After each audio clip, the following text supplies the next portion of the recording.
Seven sisters নিয়ে এবার সত্যি সত্যি কঠিন বিপদে পড়েছে ভারত। অনেকদিন ধরেই সেখানে চলছে জাতিগত দাঙ্গা। সাম্প্রতিক সময়ে ভারতের সাথে বাংলাদেশের সম্পর্কের প্রসঙ্গেও সেভেন সিস্টার্স নিয়ে কথা ওঠে। এই ৭ অঞ্চল আদৌ ভারতের সাথে থাকবে কিনা এ নিয়ে যখন চলছে তুমুল আলোচনা, ঠিক তখন সংঘাত আর হামলায় অশান্ত হয়ে উঠেছে সেভেন সিস্টার্সের মণিপুর রাজ্য। আর এবার ছোটখাটো অস্ত্রের ব্যবহার নয়, রীতিমতো ড্রোন আর ক্ষেপণাস্ত্র দিয়ে হামলার ঘটনা ঘটেছে, যাতে সেখানকার আইনশৃঙ্খলা বাহিনীর চোখের ঘুম রীতিমতো হারাম হয়ে গেছে। বিশ্লেষকরা বিষয়টিকে ভয়াবহ অশনি সংকেত হিসেবেই মনে করছেন। অনেকে আবার সেভেন সিস্টার্সের ভাঙনের ইঙ্গিত হিসেবে মনে করছেন এই ঘটনাকে। মূলত গত ১.৫ বছর ধরেই জাতিগত সংঘাতে উত্তপ্ত ভারতের সেভেন সিস্টার্সের রাজ্য মণিপুর। মেতেই সম্প্রদায়ের সঙ্গে কুকি বিদ্রোহীদের চলমান সংঘাতে প্রাণ হারিয়েছে প্রায় ৩ শতাধিক মানুষ। নতুন করে সংঘর্ষ দেখা দেয়ায় গোটা মণিপুর রাজ্যে বিরাজ করছে থমথমে অবস্থা। পরিস্থিতি নিয়ন্ত্রণে হিমশিম খাচ্ছে আইনশৃঙ্খলা বাহিনী। ভারতের উত্তর পূর্বাঞ্চলীয় ৭টি রাজ্য নৈসর্গিক শোভা, প্রাকৃতিক সম্পদ ও সাংস্কৃতিক বৈচিত্র্যে ভরপুর।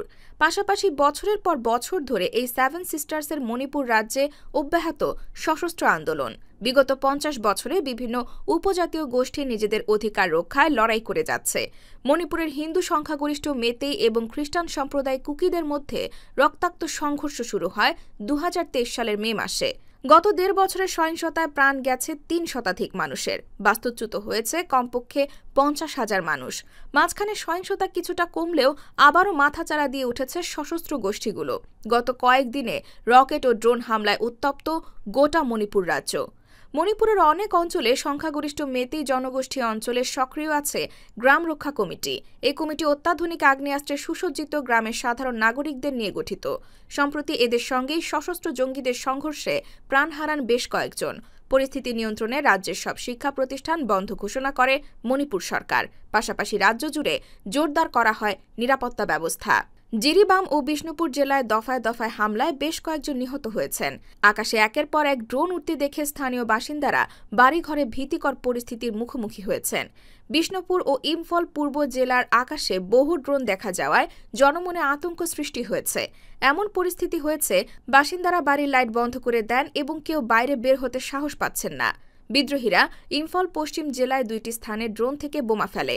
এছাড়া বিষ্ণুপুরের বিভিন্ন স্থানে ফাঁকা গুলি ছোড়া হয়। এর আগে বিচ্ছিন্নতাবাদীরা মণিপুরের প্রথম মুখ্যমন্ত্রীর বাসভবনে রকেট হামলা চালায়। নিরাপত্তা বাহিনী চূড়াচাঁদপুর জেলায় বিদ্রোহীদের ৩টি বাংকার ধ্বংস করেছে। মণিপুরের চলমান সংঘাতে এটি প্রথমবার ড্রোন ও রকেট হামলায় ব্যবহার করা হলো। এর আগে ১ সেপ্টেম্বর ড্রোন থেকে বোমা নিক্ষেপের ঘটনা ঘটে। মণিপুরের মোট জনসংখ্যার ৬৫% হিন্দু মেতেই জনগোষ্ঠী। অন্যদিকে পাহাড়ি অঞ্চলে বাস করে খ্রিস্টান সম্প্রদায়ের নাগা ও কুকি উপজাতির মানুষ। এরকম আরও প্রায় ৩৩টি উপজাতির বসবাস এই মণিপুর রাজ্যে। এদের মধ্যে মেতেই জনগোষ্ঠী সরকারি চাকরি সহ অন্যান্য সুযোগ সুবিধা পাওয়ার দাবি জানায়। রাজ্যের হাইকোর্ট তাদের দাবি দাওয়া বিবেচনায় নিয়ে আদেশ দিলে সংঘর্ষ দানা বাঁধতে শুরু করে অন্য গোষ্ঠীদের সঙ্গে। এছাড়া পাহাড়ি অঞ্চল থেকে বেআইনি দখলদারদের উচ্ছেদের ঘোষণা দেয় রাজ্য সরকার।